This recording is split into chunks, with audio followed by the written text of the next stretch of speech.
Test drive was kind of an L, I'm not gonna lie. So we have a leak on one side, but this is what the rotors look like in the car, so you can't really see them. This is Toby here, and today we're with Evan, and we're gonna be installing the Baer brake kit on Sally, so we get some weight reduction. So we have to replace the rotors and everything. I have them right here. I don't know why I mispronounced that. And we're gonna throw on these. If you guys may recall, I painted these like 3 months ago. Evan was like, yo, didn't you paint those like 3 months ago, bro? So, as you can see, it's getting wet. And when it looks really wet like that, that means you're about to get a run.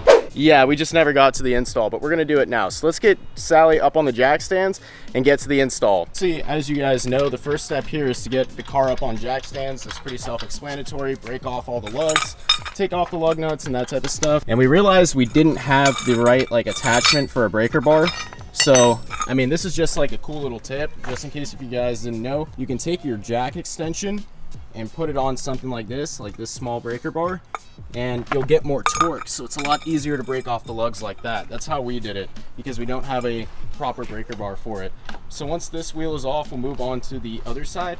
We'll get the calipers off and the brakes and the rotors, I meant to say. And those pads are super low, so it's probably a good thing that we're getting to this now. All right, there's the one wheel off.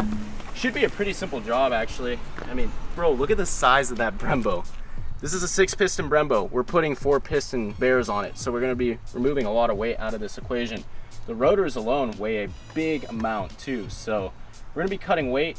I mean, I'll pick it up and show you guys like a visual representation of the differences between the two, but I can already tell by the size of this caliper that this thing is huge, so we're gonna be cutting some good weight. We're trying to figure this out right now, go through the instructions and stuff. It looks like we are missing, what, like the retaining clip or something? Yeah, the clips that will keep the brake pads in, so I don't know what we're gonna do about that. Maybe we can get those at AutoZone, I don't know. We have to figure out the fitment on that. Maybe the other side goes there. Like whatever side it's gonna be, it has to, yeah. The reason why we turned out the wheel like this was to get the caliper easier out of here. I don't know if it's really gonna make it easier, because like the angle's still hard, but this is the bolt you have to break off on the back. And yeah, I think I can switch over to the ratchet now. Bro, come on, there we go. And then, well, you just wanna get this off, Evan, right? Like, yeah. All the way. It's not loosen. Okay, yeah, that's a long one. I wish we had an impact. I have an impact, I just don't have it here. Like I told you, all my tools are at home. Damn, this is gonna be annoying. Okay, so there's one bolt out. Ooh, we need Loctite, I guess. We'll have to go get some Loctite. But update, we removed the brake line right here. From the back of the caliper. I'll show it when I remove the whole rotor and caliper. Oh my God, that's heavy. Right there on the back, you see where that plug is? We put that in there. That's what was holding it on. And now we're ready. I need to put this shit down, bro. It's fucking heavy. We need to put the Baer one on there now. Another AutoZone or Advanced Auto Parts run, because we need Loctite. These bolts have Loctite on them, and I'm not gonna play that. We're gonna put that back in there. We should be good to go. What else do we need? I forgot already. Brake fluid. Brake fluid, .4 brake fluid, because we're leaking some right now. So we're gonna hop in the Q50. Look at that, the Q50. That's what they call it. And we'll go pick that up. The interior is actually really nice. What the heck? Yeah, that's nice. Let me move this up your way. It's like a luxury car. Yep. Fleur de lis, what else did you do to this car? Painted the brakes, coilovers. You did some mods though, right? Intake? Cold air intake. Yeah. Not too much. You can't do too much on these cars. Kept it simple? Yeah. Oh, because this one's the NA one. Yeah, it's not the NA. twin turbo one. Yeah, so you can't do too much. But That's the Q60, the twin turbo one, right? Q60 and the newer Q50s. Oh, okay. Twin turbo. So this year, which year is this one? So 14. So 14 and 15. It's nice though, I like it. Yeah, it's nice. It's really good. Yeah, sounds good in the higher end. It's a 6-cylinder, right? Yeah. So it kind of sounds like the GTR a little bit. That's what people try to say. It sounds, Yeah. Sounds like a GTR. Baby GTR. That's what they say about those Z's too, right? Because that's like the VQ engine or whatever. Yep. And it just, yeah, it kind of sounds like a baby GTR. Prestone, Lucas. I don't think it matters, bro. The AutoZone special. Over there. The AutoZone special. No, I say just get the valve on, whatever. Alright. Then we'll just dip out of here, get this show on the road. It's almost done. Should we pick up some brake clean? I mean, just to clean it up a little bit? Because, like, it's a little bit greasy. Yeah, just get this, because I had a bottle, and then I closed my trunk, and it went sprayed in the whole inside of the car. Yeah, that's actually sick. Yo, that is sick. Are those aftermarket tips too? It's just from the facility. Really? Yeah. So those tips are, they come from the factory? Like that big? Or? Those are bigger than Oh yeah. I mean, they look good. Back from AutoZone, and we plugged up the brake line so it wouldn't leak anymore because that stuff is really corrosive. If you get it on your paint, it'll eat right through your paint. But anyways, here's the difference in size between the Brembo and the Baer brakes. Again, I don't know why I can't say that whenever I try to say it. Even the rotor is a lot smaller. So you see that? That's where you get the weight reduction. You're cutting about 30 pounds of unsprung weight right there. And I mean, I think that's like what, a 1/10 in the quarter mile that you get off of time. So that's really good. And I mean, look at this versus that. You versus the guy she tells you not to talk about. A Loctite on there because the OEM bolts had it. And now we got to grab the caliper. So I'm probably gonna have to put the camera down so we can actually film this, grab the caliper and the rotor. It's easier if you remove the caliper, like try and move it off the back so you can line it up and you don't cross thread that bolt when you're sticking it in on the back side. I'll show you when Evan moves in a second because kind of blocking the view, but yeah, these two bolts have to go in. They give you a replacement, this one right here and then the one on the bottom, right? Yeah, so when you do this, just move the caliper a little bit forward so you can line everything up so you don't cross thread, and it should be pretty easy from there. So the torque spec for these bolts here behind the caliper are 85, right? 85. Yeah, so we're just gonna do that real quick. All right, so bottom one's torqued. I don't know how this one is gonna work. Maybe a swivel? I don't know, bro. How are we gonna do that? If we take off the brake line temporarily, we could get that one and then just put the brake line back on? Yeah. Okay, so that's what we'll have to do. I just wanted to show where the bolt was in case you guys wanted to do this at home. So like where you see my hand right here, the bolt is right behind it. We're trying our best to get the angles here. The camera's a little bit too big, but yeah, it's right there. Then you just break it off with a breaker bar. Ooh, yeah, we got it. And then you can use a ratchet.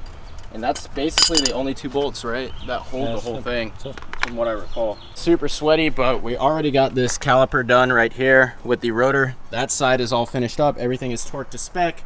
The brake line is 30 foot-pounds. I do not recommend using a large torque wrench because you will strip the bolt. Use a small one. And then you got to get the top two bolts for the calipers. Those are 85 foot-pound too. But now we're putting some brake fluid in here and we're going to bleed the system out. So for this setup, we have this tube right here that goes on top of the caliper, and basically we're going to fill up this bottle right here, so there's a little bit of brake fluid in there, and pump it till all the air is out of the system. So that's how you do it through the caliper. I've never done this before, but Evan has, so he's going to show me how it's done. And right now we are bleeding the brakes. So we used the 10mm wrench, opened up the bleeder valve, and then Evan is in the inside pumping the brakes up while I sit out here and watch it. So these air bubbles right here is what we're gonna get out, and then we keep going until we don't see it anymore, right? We keep like pumping the brakes until we see no bubbles, right? Yep. Okay. So we're gonna keep doing that. I guess keep pumping it because I see tons of bubbles. Give it one more pump. Oh yeah, there's tons of bubbles. We were like pumping the brakes just now, then opening up the bleeder valve like after 3 pumps, and we have a leak out of the brake line on the back, so we're gonna try and fix that up. Let's test it without this on it. Okay. And see if it'll leak. It's actually leaking. Well, we don't have to do that anymore because it's all bled out. Take this off. All right, close. It's still leaking. I don't know if it's leaking from the top or what, but there's a leak. I think it might be from the top this time. Yeah, it's closed. Wait, where is that leak coming from though? We got to figure that out. This is a mix of all that old brake fluid that was in there. That is absolutely disgusting. Probably a little bit from the toasted clutch too. And now we got to do this side. So I want to make sure that there's no leaks once again because the other side had a bunch of leaks. We figured that all out. Put the wheel on the other side. We should be set with this one. You have the 10? So let me give you guys a quick little tip here. I don't know if this is gonna work, but somebody stripped the top bleeder bolt on top of this because this is a used kit that I bought off of some kid on Facebook. So he completely stripped it. The 10mm wrench isn't working. So we're gonna give this a shot with electrical tape. We're gonna wrap it around the bolt and try and use the wrench.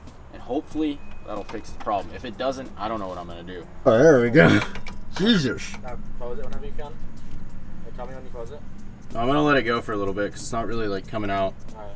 everything is good with the Baer brakes, no more leaks and stuff. We're gonna take it for a test drive, but as you guys may recall, I've been complaining about my wheel like rocking back and forth, my steering wheel, having a ton of shake ever since the accident.